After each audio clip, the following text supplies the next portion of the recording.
अगर आपके घर में कोई ऐसा मरीज़ है जो कि बिस्तर से लगा हुआ है या चल फिर नहीं सकता है, व्हीलचेयर का है, तो ये वीडियो आपके लिए है। इसको एंड तक देखिएगा, इंशाल्लाह इससे आपको बहुत फ़ायदा हो सकता है।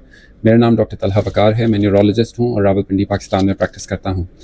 कभी कभी बीमारी इस हद तक पहुँच जाती है कि वो इंसान को माजूर कर देती है और पेशेंट कहीं चलने फिरने के, बैठने के काबिल नहीं रहता। ऐसे पेशेंट्स को हम बेड बाउंड पेशेंट्स कहते हैं।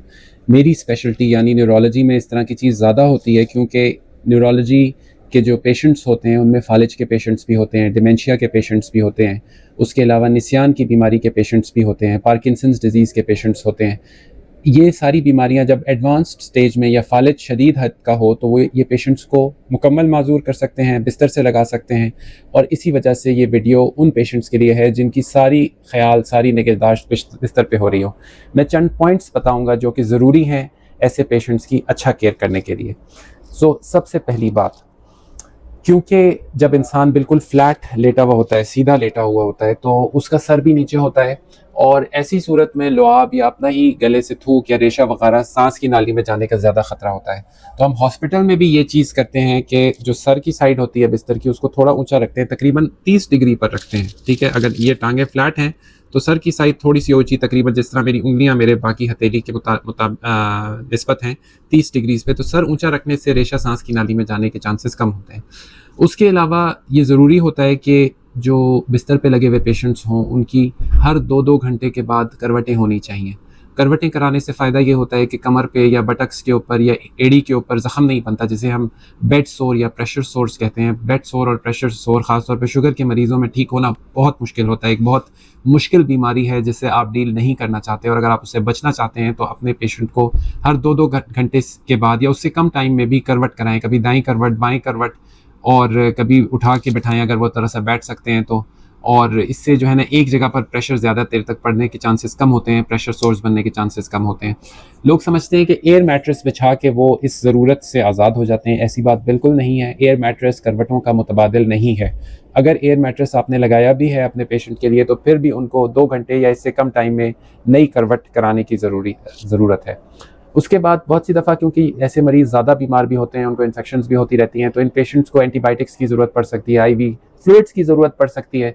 तो इसलिए कभी कभी कैनुला लगा रह जाता है। फिर कभी कभी पेशाब का अगर मसला हो, लोग पेशाब की नलकी लगा देते हैं या नाक की ट्यूब, जिसे हम एनजी ट्यूब कहते हैं, वो लगा के छोड़ देते हैं। और बहुत सी दफ़ा अटेंडेंट्स जो घर वाले होते हैं वो समझते हैं शायद ये अच्छा है इनके लिए, सेहत के लिए, वो उसको बरकत के लिए छोड़ देते हैं, उसको निकलवाते नहीं हैं।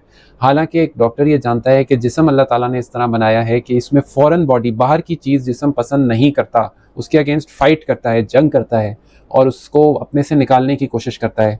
और क्योंकि ये बात अल्लाह ताला ने जिस्म को बता दी है, सिखा दी है कि बाहर की चीज़ जब होगी तो वो इन्फेक्शन का रास्ता होगी। जरासीम उसको हाईवे की तरह इस्तेमाल करके आपके जिस्म के अंदर घुस जाएंगे और वो इन्फेक्शन करेंगे।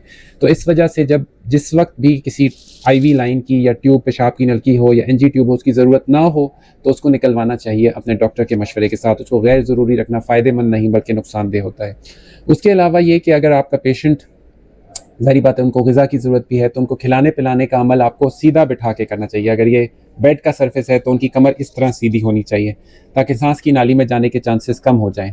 और लेट के खिलाना, मैं ये जुमला बार बार अपने पेशेंट्स के साथ यूज़ करता हूँ कि जहर खिलाने जैसा है अपने मरीज़ को। अगर आप फ्लैट लिटा के उनके मुंह में ग़िज़ा डाल रहे हैं या कोई लिक्विड डाल रहे हैं, ये उनको जहर देने के जैसा है। ये इतना नुकसानदेह है क्योंकि ये चीज़ें सांस की नाली में चली जाती है, पेशेंट चोक हो जाता है या सीने में इन्फेक्शन, फेफड़ों में इन्फेक्शन हो जाती है। और अगर आपका पेशेंट बिठा के भी खिलाते हुए खांसी कर रहा है या चोक कर रहा है या उसको फंदा लग रहा है, जिसे पंजाबी में उथरू लगना कहते हैं, ये सारी चीज़ें हो रही हैं, तो आपको फौरी तौर पर खिलाना रुक जाना चाहिए और जो भी आपके पेशेंट के डॉक्टर साहब या डॉक्टर साहिबा हैं उनसे रब्ता करना चाहिए, उनको बताना चाहिए, क्योंकि ये किसी और मसले जैसे कि इन्फेक्शन या फालिज की अलामत हो सकती है।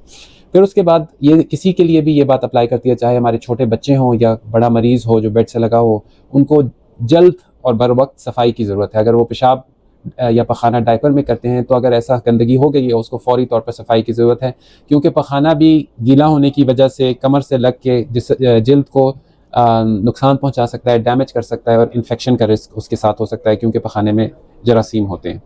और इसी तरह बाकी जिस्म की जो क्लीनिंग है ना, वो भी ज़रूरी है। लोग अक्सर ऐसे मरीज़ों को छोड़ देते हैं, हफ्तों हफ्तों तक नहीं नहलाते, कपड़े नहीं बदलवाते, नाखून नहीं काटते।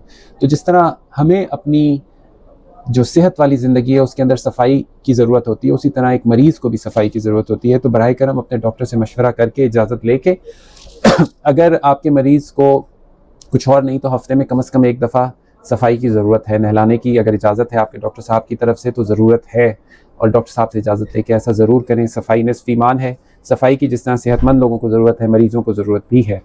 फिर एक बड़ी ज़रूरी चीज़ जो ऐसे पेशेंट्स के लिए होती है वो, क्योंकि ऐसे पेशेंट्स अक्सर एक से ज़्यादा बीमारियों का शिकार होते हैं, तो हर एक बीमारी की अगर 2-2 3-3 दवाइयाँ भी हैं तो वो मिला जुला के कभी 10, 12, 15 तक दवाइयाँ बन जाती हैं, और बहुत सी दफ़ा मल्टीपल यानी कई डॉक्टर्स भी होते हैं ऐसे पेशेंट्स की ट्रीटमेंट करने में।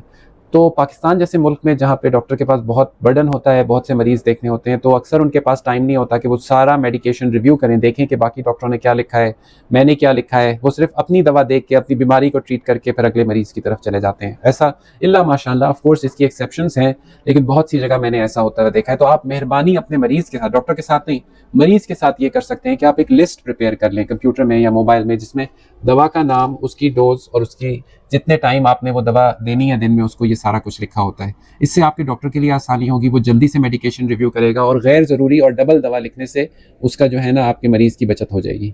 और आखिर में बात ये कि ऐसे मरीज़ को, जिस तरह हमारे छोटे बच्चों को, हमें सेहत की ज़िंदगी में काइंडनेस और मोहब्बत की ज़रूरत होती है। अपने प्यारों को जो बिस्तर से लग गए हैं, चाहे वो नीम गुनूदगी की हालत में क्यों ना हो, काइंडनेस और मोहब्बत शो करने से ना चूकें, इस चीज़ को ना भूलें, क्योंकि वो खाली आपकी ज़िम्मेदारी नहीं है बल्कि वो भी एक इंसान है। और जिस तरह हर इंसान को काइंडनेस और मोहब्बत की ज़रूरत होती है, एक मरीज़ को भी ज़रूरत होती है। जैसे हमारे छोटे बच्चे, हालांकि वो मतलब अब उनको चीज़ें याद तो नहीं हो रही होती, लेकिन वो मोहब्बत की ज़बान समझते हैं। तो ऐसे ही जो मरीज़ है वो भी मोहब्बत की ज़बान समझता है। तो जो भी आपका तरीका है उनको काइंडनेस और लव और मोहब्बत शो करने का, तो ज़रूर ये काम कीजिए। मुझे अच्छी उम्मीद है इस चीज़ की, और मैं ये सोचता हूँ कि क्योंकि उसका इफ़ेक्ट इनकी मेंटल हेल्थ के ऊपर होगा तो उससे अच्छे नताइज मुरतब होंगे। मैं उम्मीद करता हूँ कि इस वीडियो से आपकी नॉलेज और अवेयरनेस में इजाफा हुआ होगा, आपको बेहतर तौर पर किसी अपने ज़्यादा बीमार मरीज़ की केयर करने का तरीका बेहतर समझ आया होगा। अपना बहुत सा ख्याल रखिए, मुझे दुआओं में याद रखिए। अस्सलामु अलैकुम व रहमतुल्लाहि व बरकातुहू।